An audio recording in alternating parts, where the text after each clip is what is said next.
பால் பாலபாஸ்கரன் கொடுக்கும் சிலுவையின் செய்தியை கேட்டுக்கொண்டிருக்கும் யாவரையும் இச்செய்தி மூலமாக சந்திப்பதில் பெரும் மகிழ்ச்சி அடைகிறோம். கர்த்தராகிய இயேசு கிறிஸ்துவனுடைய கிருபையும் தேவனுடைய அன்பும் பரிசுத்த ஆவியானவருடைய ஐக்கியமும் உங்கள் அனைவரோடும் கூட இருப்பதாக. ஆமென்.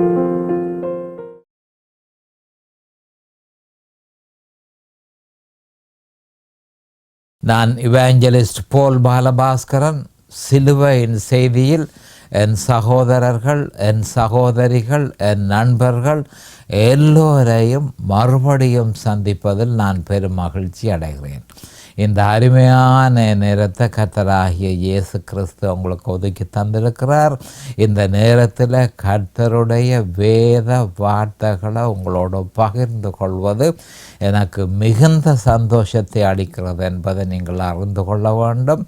கர்த்தருடைய வார்த்தை என சொல்லப்படும் பொழுது அது எந்த காலத்திலும் சிலுவையில் அறையப்பட்ட இயேசு கிறிஸ்துவையே பிரகடனப்படுத்துகிறது என்ற உண்மையை நாம் ஒரு காலமும் மறக்கக்கூடாது. ஆனபடியால் தான் ஒவ்வொரு முறையும் கர்த்தருடைய வார்த்தை என்று சொல்லப்படும் பொழுது சிலுவையில் அறையப்பட்ட இயேசு கிறிஸ்துவை பற்றியே அது சொல்கிறது என்பதை நான் தொடர்ந்து ஞாபகம் மூட்டிக்கொண்டிருக்கிறேன்.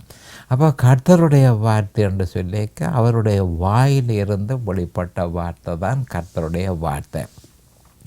இது பற்றி மத்தேயு 4:4 ஆண்டவராகிய இயேசு கிறிஸ்து சொல்லியிருக்கிறார், மனுஷன் அப்பத்தினால மாத்திரமல்ல தேவனுடைய வாயிலிருந்து புறப்படுகிற ஒவ்வொரு வார்த்தையினாலும் பிழைப்பான் என்று சொல்லப்பட்டு கிடக்கு. அப்போ தேவனுடைய வாயிலிருந்து வெளிப்படுகிற வார்த்தை, அந்த வார்த்தையினாலேயே மனுஷன் பிழைப்பான் என்பதை நாம் தெளிவாக அறிந்திருக்க வேண்டும். நாம் இப்பொழுது வேத வார்த்தைக்கு போவோம். ரோமர் 8:15 அந்தபடி திரும்பவும் பயப்படுகிறதற்கு நீங்கள் அடிமைத்தனத்தின் ஆவியை பெறாமல் அப்பா பிதாவே என்று கூப்பிட பண்ணுகிற புத்திர சுவிகாரத்தின் ஆவியை பெற்றீர்கள். மறுபடியும் வாசிக்கிறேன், மிக முக்கியமான ஒரு விஷயம். ரோமர் 8:15 அந்தபடி திரும்பவும் பயப்படுகிறதற்கு நீங்கள் அடிமைத்தனத்தின் ஆவியை பெறாமல் அப்பா பிதாவே என்று கூப்பிட பண்ணுகிற புத்திர சுவிகாரத்தின் ஆவியை பெற்றீர்கள். இந்த வேத வாக்கியத்துக்கு நான் தெரிந்து கொண்ட தலையங்கம் அடிமைத்தனத்தின் ஆவி, பயத்தின் ஆவி, புத்திர சுவிகாரத்தின் ஆவி. மறுபடியும் சொல்கிறேன், அடிமைத்தனத்தின் ஆவி, பயத்தின் ஆவி, புத்திர சுவிகாரத்தின் ஆவி.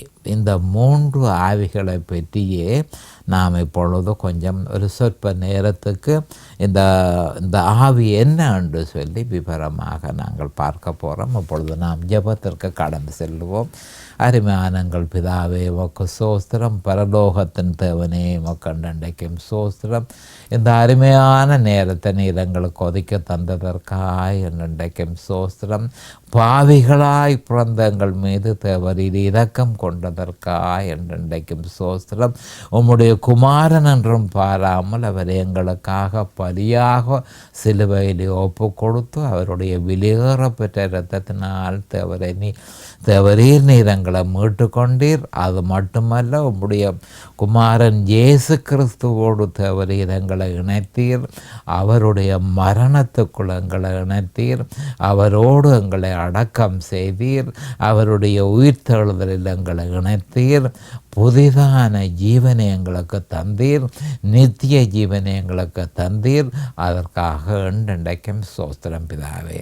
இந்த நேரத்தில் இந்த வேத வார்த்தைகளை கேட்கிறதற்கு கூடியிருக்கும் என் சகோதர சகோதரிகள் எல்லோரையும் தேவரீர் ஆசீர்வதித்து அபிஷேகித்து உம்முடைய வேத வாக்கியத்தை அறிந்து கொள்ளக்கூடிய வாக்கியத்தை அவர்களுக்கு கொடுத்தருள வேணுமென்றும், அதே நேரம் அடியேனையும் அபிஷேகித்து நிதானமாக போதிக்கத்தக்கதாக உம்முடைய பரிசுத்த ஆவியானவர் தாமே முன்னின்று போதனையை செய்ய வேண்டுமென்று இயேசு கிறிஸ்துவின் நாமத்தினால் கேட்டுக்கொள்கிறேன் பிதாவே. ஆமேன் and amen and amen. Hallelujah, hallelujah, hallelujah. Thank you, Jesus. Praise the Lord, praise the Lord, praise the Lord. Hallelujah, hallelujah, hallelujah. Thank you, Jesus. Praise the Lord.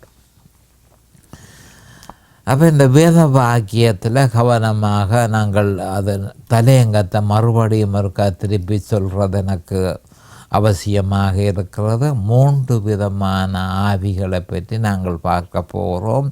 அடிமைத்தனத்தின் ஆவி, பயத்தின் ஆவி, புத்திர சுவிகாரத்தின் ஆவி.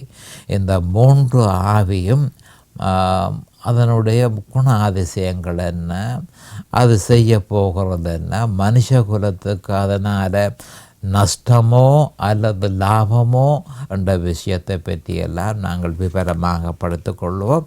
மிக முக்கியமாக பார்த்து கொள்ள வேண்டியது இது மிக முக்கியமான ஆவிகளை இந்த வேத வாக்கியம் தெளிவாக சொல்கிறது.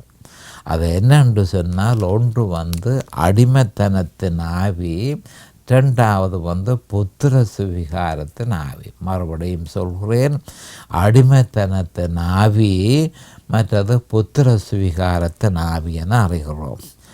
மனிதன் பிறந்த நாள் தொடக்கம் அவன் நம்முடைய கர்த்தராகிய இயேசு கிறிஸ்துவை சொந்த இரட்சகராக ஏற்றுக்கொள்ளும் வரையும் அடிமைத்தன ஆவியினாலே ஆளப்பட்டு அதனால் அரசாளப்படுகிறான். அடிமைத்தன ஆவியினால் ஆட்கொள்ளப்பட்டு ஆக்கிரமிக்கப்பட்டு அதனால் அரசாளப்படுகிறான். கவனமாக திருப்பி இதனை சொல்ல வேண்டியதாக இருக்கிறது. பாவியாக பிறந்த மனுஷன் ஆண்டவராகிய இயேசு கிறிஸ்துவை தன்னுடைய சொந்த இரட்சகராக ஏற்றுக்கொள்ளும் வரைக்கும் அடிமைத்தனத்தின் ஆவியினால் முழுதுமாக ஆக்கிரமிக்கப்பட்டு, கவனமாக கேட்டுக்கொள்ளுங்கள், முழுதுமாக ஆக்கிரமிக்கப்பட்டு அதனால் அரசாளப்படுகிறான் என்ற உண்மையை நாம் அறிந்து கொள்ள வேண்டும். ஏனென்று சொன்னால், அடிமைத்தனத்தின் ஆவி, அதாவது மனுஷனுக்கு சுதந்திரம் இல்லாமல் அவனை அடிமைத்தனத்துக்குள்ளே ஒரு ஆவி இழுத்து கொண்டு போகிறத நாம் இதில் அறிந்திருக்கிறோம். அவன் ஆண்டவராகிய இயேசு கிறிஸ்துவை அறிந்து கொள்ளும் வரையும். அப்போ ஆண்டவராகிய இயேசு கிறிஸ்துவை அவன் அறிந்து கொள்ளும் வரையும் என்று சொன்னால், அவனாலே ஆண்டவராகிய இயேசு கிறிஸ்துவை அறிய முடியுமோ? ஒரு காலமும் முடியாது. அந்த பாவத்தோடு பிறந்த ஒரு மனுஷன் தன்னுடைய சுய பலத்தினால ஆண்டவராகிய இயேசு கிறிஸ்துவை கண்டுகொள்ள முடியாது, புரிந்து கொள்ள முடியாது. தேவன் என்றால் என்ன என்று அவனுக்கு தெரியாது. அவர் தன்னை வெளிப்படுத்தினால் அன்றி அவர் யார் என்று மனுஷனாலே அறிந்து கொள்ள முடியாது. அப்போ அந்த காலம் வரையும் அவர் மனுஷனுக்கு நான் தான் அவர் என்று வெளிப்படுத்தும் காலம் வரையும் மனுஷனை அடிமைத்தன ஆவி ஆண்டு கொள்கிறது என்ற உண்மையை நாம் தெளிவாக அறிந்திருக்க வேண்டும். இது மனுஷ வீழ்ச்சியின் நிமித்தம் ஏற்பட்ட ஒரு துர்ப்பாக்கியமான நிலைமை. தவிர்க்க முடியாமல் ஒவ்வொரு மனிதனும் இதை சந்திக்க வேண்டியதாக இருக்கிறது. ஏனென்று சொன்னால், ஆதாமனுடைய புத்திரர்கள் ஆதாமுக்கு ஏற்பட்டது எல்லாவற்றையும் அவர்களும் சந்திக்க வேண்டியதாக இருக்கிறது. அப்போ இந்த துர்ப்பாக்கிய நிலைமை ஆதாமினாலே ஏற்பட்டது. ஆனபடியால் ஆதாமனுடைய புத்திரர்கள் எல்லாரும் இந்த துர்ப்பாக்கியமான நிலைமையை சந்திக்க வேண்டியது தவிர்க்க முடியாததாக இருக்கிறது. அது என்ன அந்த துர்ப்பாக்கியமான நிலைமை? அடிமைத்தன ஆவியினாலே ஆண்டு கொள்ளப்படுகிற துர்ப்பாக்கியமான நிலைமை. அப்போ கிறிஸ்துவை தன் சொந்த இரட்சகராக அவன் ஏற்றுக்கொண்ட பின்பு அவன் அடிமத்தன ஆவியிலிருந்து அடிமத்தன ஆவியினுடைய ஆட்சியிலிருந்து முற்று முழுதுமாக விடுபட்டு அப்பா பிதாவே என்று கூப்பிட பண்ணுகிற புத்திர சுவிகாரத்தின் ஆவியின் ஆட்சிக்குள் உட்படுத்தப்படுகிறான். இப்போ 2 விதமான ஆட்சி இருக்கிறத நாம் கண்டுகொள்கிறோம். ஒன்று அடிமைத்தன ஆவி ஆண்டு கொள்கிறது. அப்போ அடிமைத்தன ஆவி இயேசு கிறிஸ்துவை ஒருவன் தன்னுடைய சொந்த இரட்சகராக ஏற்றுக்கொண்டவுடன் அவனுக்குள் அப்பா பிதாவே என்று கூப்பிட பண்ணுகிற புத்திர சுவிகாரத்தின் ஆவி அவனை முற்றும் முழுதுமாக ஆண்டு கொள்கிறது. அப்போ கவனமாக கேட்டுக்கொள்ளுங்கள். ஒன்றில் அடிமைத்தன ஆவி, இல்லையோ புத்திர சுவிகாரத்தின் ஆவி. ஆனால் இதில் இருக்கிற ஒரு ஆபத்து என்ன மாதிரி என்று சொல்லிக்க, ரட்சிக்கப்படாத மறுபிறப்பெறாத மனுஷன் ஆண்டவராகிய இயேசு கிறிஸ்துவை தன்னுடைய சொந்த இரட்சகராக ஏற்றுக்கொண்ட உடனேயே அடிமைத்தன ஆவியில் இருந்து அவன் விடுதலை செய்யப்பட்டு புத்திர சுவிகாரத்தின் ஆவியின் ஆட்சிக்குள் அவன் மறுபடியும் வருகிறான் என்ற உண்மையை நாம் அறிந்து கொள்ள வேண்டும். ஆனால் இருக்கிற ஒரு வேதனைக்குரிய ஒரு விஷயத்தை நாம் அறிந்து கொள்ள வேண்டும். கிறிஸ்தவர்கள் அடிமைத்தன ஆவியினால கொடுமைப்படுத்தப்பட வேண்டிய அவசியம் ஒரு காலமும் இல்லை. ஏனென்று சொன்னால் அவர்கள் புத்திர சுவிகாரத்தின் ஆவி அவர்களில் செயல்பட்டு கொண்டு இருக்கிறபடியினால் ஒரு காலமும் அவர்களை அடிமைத்தன ஆவி கொடுமைப்படுத்த வேண்டிய அவசியம் இல்லை. ஆனால் கிறிஸ்தவனாகி மறுபிறப்பை பெற்ற பின்பும் பரிசுத்த ஆவிக்குள் ஞானஸ்நானத்தை பெற்ற பின்பும் ஜெயம் கொண்ட கிறிஸ்தவ வாழ்க்கைக்கு தேவனால் நியமிக்கப்பட்ட வழியை அறியாததன் நிமித்தம் அல்லது அவ்விசுவாசத்தின் நிமித்தம் அதனை அறிய விரும்பாமல் இருப்பதனால் மறுபடியும் விசுவாசி அடிமைத்தனத்தின் ஆவியின் கொடுமைப்படுத்துதலுக்கு தன்னை தானே ஒப்பு கொடுக்கிறான். அப்போ இந்த மாதிரியான இது ஒரு துர்ப்பாக்கியமான நிலைமை. ஒரு கிறிஸ்தவனை அடிமைத்தன ஆவி கொடுமைப்படுத்த வேண்டிய அவசியம் இல்லை. ஆனால் ஏராளமான எண்ணிக்கைக்கு அடங்காத கிறிஸ்தவர்களை அடிமைத்தன ஆவி கொடுமைப்படுத்துகிறது என்ற உண்மை வெளிப்படையாக இருக்கிறது. அப்போ 2 காரணத்தை நான் சொன்னேன். ஒன்று அவ்விசுவாசம், அதாவது ஜெயம் கொண்ட கிறிஸ்தவ வாழ்க்கைக்கு தேவனால் நியமிக்கப்பட்ட வழியில் நம்பிக்கை இல்லை, அவ்விசுவாசத்தின் நிமித்தம், அல்லது அதனை அறியாததன் நிமித்தம். அப்போ இதன் நிமித்தம்தான் இந்த ஆவி, குறிப்பாக அடிமைத்தன ஆவி கிறிஸ்தவர்களை கொடுமைப்படுத்துகிறது என்ற உண்மையை நாம் அறிந்து கொள்ள வேணும். அப்போ 2 காரணத்தின் நிமித்தம் இந்த துர்ப்பாக்கியமான நிலைமை கிறிஸ்தவர்களுக்கு ஏற்படுகிறது என்பதைத்தான் கலாத்தியர் 5:1 பரிசுத்த ஆவியினால் பவுல் அப்போஸ்தலர் ஏவப்பட்டு அவர் என்ன சொன்னார்ன்றது ஒரு பார்ப்போம். கலாத்தியர் 5:1 ஆனபடியினாலே நீங்கள் யாரை பார்த்து சொல்கிறார்? கலாத்தியரை பார்த்து பவுல் அப்போஸ்தலர் சொல்கிறார். அதை எதற்கு பொருந்தும்? கோடிக்கணக்கான கிறிஸ்தவர்களுக்கும் பொருந்தும் என்பதை நாம் ஏற்றுக்கொள்ள வேண்டும். நீங்கள் மறுபடியும் அதனுடைய மீனிங் என்ன? ரட்சிக்கப்பட முந்தி அடிமைத்தன ஆவியினால் நீங்கள் கொடுமைப்படுத்தப்பட்டீங்கள். இதோ இப்பொழுதும் அப்படி நடக்க வேண்டிய அவசியமில்லை. ஆனால் மறுபடியும் அடிமைத்தன ஆவி உங்கள்கிட்ட வருகிறது. நீங்கள் மறுபடியும் அடிமைத்தனத்தின் நுகத்துக்குட்படாமல் கிறிஸ்து நமக்கு உண்டாக்கின சுயாதீன நிலைமையிலே நிலை கொண்டிருங்கள் என்று எச்சரிக்கை செய்தார். கவனமாக பார்த்து கொள்ளுங்கள். மிக முக்கியமான ஒரு வேத வார்த்தை. எல்லா கிறிஸ்தவர்களும் இந்த வேத வார்த்தையை அறிந்து வைத்திருக்க வேணும். ஏனென்று சொன்னால் இந்த வேத வார்த்தை அவர்களுடைய வாழ்க்கையில் எந்த நிமிடமும் சம்பவிக்கலாம். அதாவது கவலையீனமாக அவர்கள் இருந்தால், அல்லது தேவனால் நியமிக்கப்பட்ட வழியை அறியாமல் இருந்தால், மறுபடியும் அடிமைத்தன ஆவி தன் நுகத்தை கொண்டு அவர்களுடைய கழுத்தின் மேல் போட்டு அவர்களை ஆளத் தொடங்கும். ஆனபடியினாலே நீங்கள் மறுபடியும் அடிமைத்தனத்தின் நுகத்துக்கு உட்படாமல், கிறிஸ்தவர்கள் உட்படாதபடிக்கு எச்சரிக்கையாக இருக்க வேணும். சாத்தான் உட்பட்டீர்களோ, சாத்தான் கிறிஸ்தவர்களில் முற்றும் முழுதுமாக கட்டுப்பாடு வைக்க தொடங்கிடுவான். கொஞ்சம் கொஞ்சமாக கட்டுப்பாடு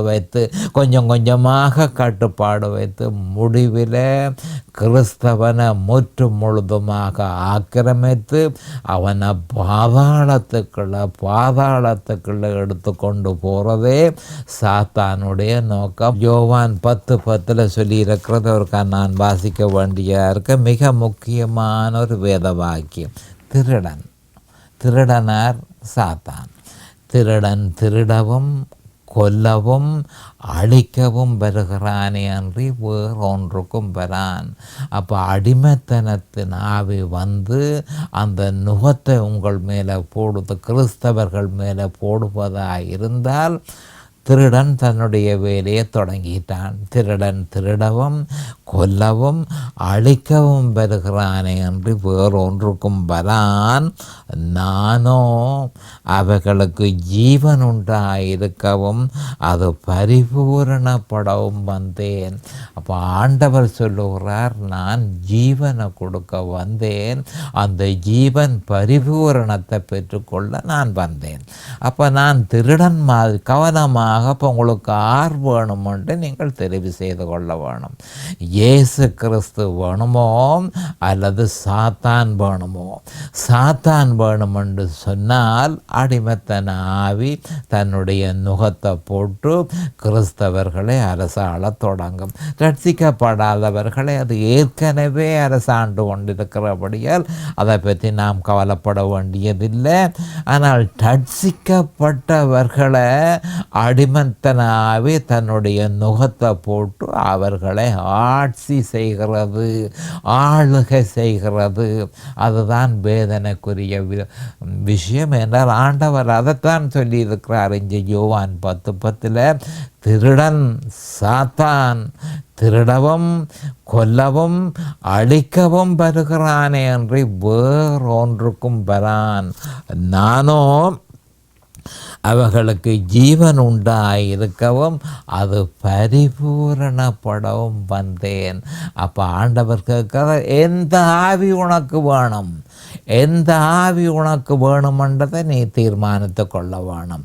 அடிமைத்தன ஆவி உனக்கு வேணுமோ அல்லது அப்பாவிதாவி என்று கூப்பிட பண்ணுகிற புத்திர சுவிகாரத்தின் ஆவி வேணுமோ? அப்போ எதை நீ விரும்புகிறாயோ அதை நீ பெற்றுக்கொள்ள முடியும். அதை பெற்றுக்கொள்கிறதுக்கு ஒரே ஒரு வழி என்ன மாதிரி என்று சொன்னால், கர்த்தராகிய இயேசு கிறிஸ்துவை விசுவாசித்து அந்த விசுவாசத்தில் நிலைத்திருக்க வேண்டியது ஒன்றுதான் தேவன் எதிர்பார்க்கிறது. வேறு ஒன்றுமே எதிர்பார்க்கவில்லை. அப்போ கலாத்தியர் 5:1 கலாத்தியர்கள் கவனமாக கேட்டுக்கொள்ளுங்கள். அவர்கள் பரிசுத்த ஆவியினால் நிறைந்து வல்லமையாக அவர்களில் பரிசுத்த ஆவியானவர் செயற்பட்டு கொண்டிருந்த காலத்தில் அவர்கள் பொய்யான உபதேசங்களை கேட்டுக்கொண்டதன் நிமித்தம் இந்த அடிமைத்தன ஆவி அவர்களுக்குள்ள உட்புகுந்தது. ஆனபடியால் தான் கிறிஸ்தவர்களுக்கு இந்த ஆபத்து இருக்குது. அவர்கள் தங்களுடைய வாழ்நாளில் பொய்யான உபதேசங்களை கேட்பார்கள். சாத்தான் ஏஞ்சலாக, அதாவது கவனமாக, ஒளியின் தூதனாக அவன் வந்து, அதாவது முற்று முழுதுமாக கிறிஸ்தவனை ஆக்கிரமிக்கிறதற்கு எல்லா விதமான முயற்சியும் எடுப்பான். ஒளியின் தூதனாக அவன் வரைக்க ஏமாற்றப்பட்டு போன கிறிஸ்தவர்கள் ஏராளம் என்பதை நாம் தெளிவாக அறிந்து கொள்ள வேண்டும். அதே மாதிரி தான் கலாத்தியர்களுக்கும் யூதேயாவினர் ஒளியின் தூதர்களாக வந்து, சாத்தானுடைய தூதர்களாக வந்து பொய்யான உபதேசங்களை கொடுத்தார்கள். இதன் முடிவு சாத்தான் அவர்களை முற்றும் முழுதுமாக ஆக்கிரமிக்க தொடங்கிவிட்டான். ஆனபடியால் பவுல் அப்போஸ்தலர் சொல்கிறார், நீங்கள் மறுபடியும் அடிமைத்தனத்தின் நுகத்துக்குட்படாமல் கிறிஸ்து நமக்கு உண்டாக்கின சுயாதீன நிலைமையில் நிலை கொண்டிருங்கள் என்று பவுல் அப்போஸ்தலர் எச்சரிக்கை செய்தார். அது எப்படி என்றால், கிறிஸ்தவர்களாகிய நாம், கவனமாக கேட்டுக்கொள்ளுங்கள், கிறிஸ்தவர்களாகிய நாம் நீதியும்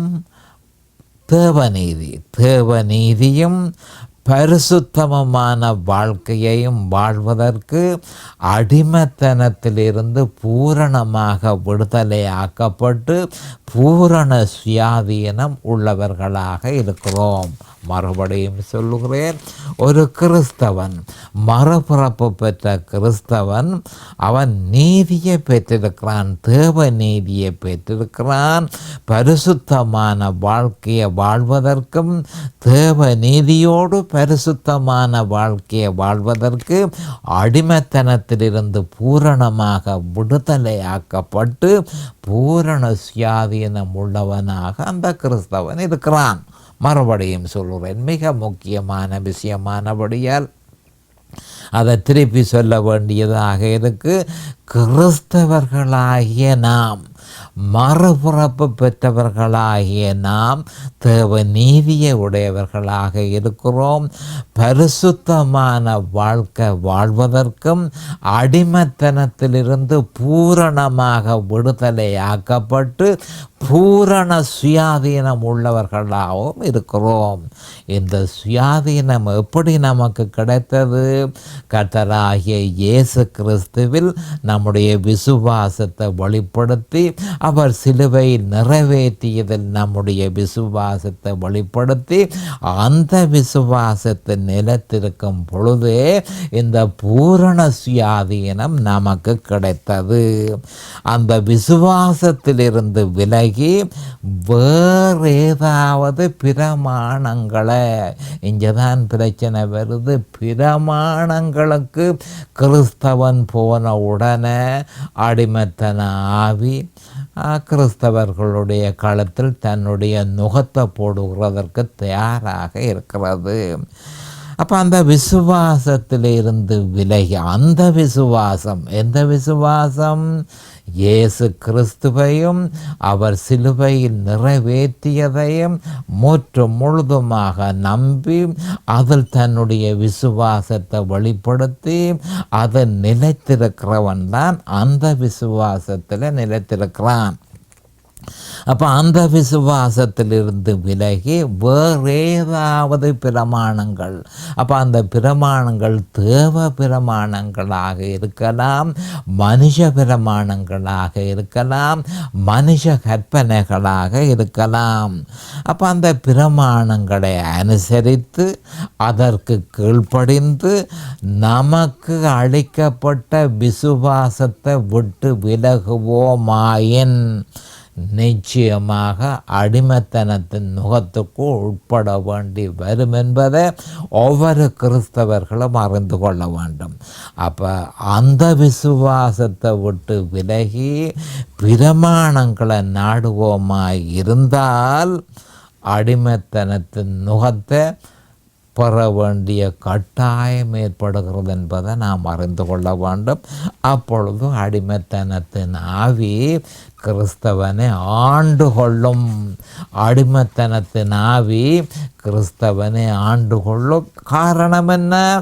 அந்த விசுவாசத்தை விட்டு விலகி அவன் மனுஷ கற்பனைகளுக்கும் தேவ பிரமாணங்களுக்கும் போய் அதனை விசுவாசித்து அதன் மூலமாக தான் நீதியான ஒரு வாழ்க்கை, பரிசுத்தமான ஒரு வாழ்க்கை வாழலாம் என்று நினைத்து செயற்பட்டதன் நிமித்தம் அடிமத்தன ஆவி அவனில் கைகூடும் என்பதை நிச்சயமாக கிறிஸ்தவர்கள் அறிவார்களாக. காய்போடுறது மட்டுமல்ல, கிறிஸ்தவனை முற்றும் முழுதுமாக அடிமத்தன ஆவி ஆண்டு கொள்ளும் என்பதைத்தான் பவுல் அப்போஸ்தலர் கலாத்தியர் 5:1 தெளிவாக சொல்லியிருக்கிறார். அப்போ இஸ்ரவேலியர்கள் கிறிஸ்து வந்திருந்த நேரம் அவரை ஏற்றுக்கொள்ள மாட்டோம் என்றார்கள். இஸ்ரவேலியர்கள் கிறிஸ்துவை அவ்விசுவாசத்தின் நிமித்தம் அவரை அறியாமலும் அவரிடத்தில் திரும்பாமலும் அவரை விசுவாசியாமலும் அவரை விட்டு விலகி தேவனுடைய கற்பனைகளையும் மனுஷ பிரமாணங்களையும் மனுஷ கற்பனைகளையும் விசுவாசித்தார்கள். அப்படி அவர்கள் விசுவாசிக்கும் பொழுது அவர்களை அடிமைத்தனத்தின் ஆவி ஆண்டு கொண்டது என்பதை நாம் தெளிவாக அறிந்து கொள்ள வேண்டும். அப்போ அது எப்படி அது சாத்தியமானது என்பதை பற்றி சற்று விவரமாக பார்ப்போம். அப்போ எப்படி அடிமைத்தன ஆவி அவர்களை ஆண்டு கொண்டது? ஏனென்றால் அதே மாதிரியே கிறிஸ்தவர்களுக்கும் ஏற்படுகிறது என்பதை நாம் அறிந்து கொள்ள வேண்டும். அப்போ தேவனுடைய பிரமாணங்களை நிறைவேற்றுவதற்கு தேவையானது என்ன? கீழ்ப்படிவு மிக அவசியமானது. தேவனுடைய பிரமாணங்களை நிறைவேற்றுவதற்கு தேவையானது கீழ்ப்படிவு. தேவனுடைய பிரமாணங்களில் தவறு ஒன்றும் இல்லை, அவைகள் நீதியும் பரிசுத்தமுமாக இருக்கிறது என்று சொல்லி ரோமர் 7:12 பவுல் அப்போஸ்தலர் தெளிவாக சொல்லியிருக்கிறார். ஆனால் பிரச்சனை என்ன என்று சொன்னால், மனுஷ வீழ்ச்சியின் நிமித்தம் நாம் பலவீனப்பட்டு போய் இருக்கிறபடியினால் ரோமர் 6:19 சொல்லப்பட்டது போல மனுஷ வீழ்ச்சியின் நிமித்தம் நாம் பலவீனப்பட்டு போயிருக்கிறபடியினால் தேவனுடைய பிரமாணங்களை தேவனுடைய நியாய பிரமாணங்களை நிறைவேற்றுவதோ மனுஷருடைய பிரமாணங்களை நிறைவேற்றுவதோ நம்மால் முடியாத விஷயம் என்பதை நாம் தெளிவாக அறிந்து கொள்ள வேண்டும். அதற்கு காரணம் என்ன? ஒரே ஒரு காரணம் என்னம்மா? அதனால் மனுஷ வீழ்ச்சியின் நிமித்தம் மனுஷன் பலவீனப்பட்டிருக்கிறபடியினால அந்த பிரமாணங்கள் ஒன்றையும் செய்ய அவனால் இயலாது. அது மட்டுமல்ல, பிரமாணங்கள் ரட்சிப்பு இல்லை. கவனமாக கேட்டுக்கொள்ளுங்கள். பிரமாணங்களில் ரட்சிப்பு இல்லை. அவைகள் நமக்கு ஆக்கின தீர்ப்பை பிரகடனப்படுத்துகிறதே தவிர அதனை நிறைவேற்றும் வல்லமையை அது நமக்கு தரவில்லை. அப்போ நான் சுருக்கமாக சொல்ல விரும்புகிறேன், பிரமாணங்களை செய்ய ஒழிக்கிட்ட உடனே பிரமாணங்களில் ரட்சிப்பு இல்லை என்பதை நாம் அறிந்து கொள்ள வேண்டும். பிரமாணங்கள் நமக்கு ஆக்கின தீர்ப்பை பிரகடனப்படுத்துகிற தவிர வேறு ஒன்றையும் அது செய்வதற்கில்லை. மற்றது பிரமாணங்களுக்கு கீழ்ப்படிய முடியாத காரணம் மனுஷன் பலவீனப்பட்டு போயிருக்கான். விவரமாக பார்ப்போம்.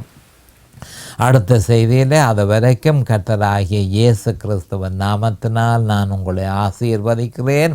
அவருடைய கிருபையும் அவருடைய இரக்கமும் உங்களுக்கு தாராளமாக கிடைப்பதாக. இயேசுவின் நாமத்தில் பரிசுத்த பிதாவே, ஆமேன் அண்ட் ஆமேன் அண்ட் ஆமேன். இந்த சிலுவையின் செய்தியை கேட்பவர்கள் அதன் ஆவிக்குரிய பலனை பூரணமாக அடைய வேண்டும் என்பதே நம்முடைய பிரார்த்தனையாகும். தொலைபேசி மூலம் தொடர்பு கொள்ள விரும்புவோர் 647-465-1224 மூலமும், இமெயில் மூலம் தொடர்பு கொள்ள விரும்புவோர் paulbalabhaskaran@gmail.com மூலமும் தொடர்பு கொள்ள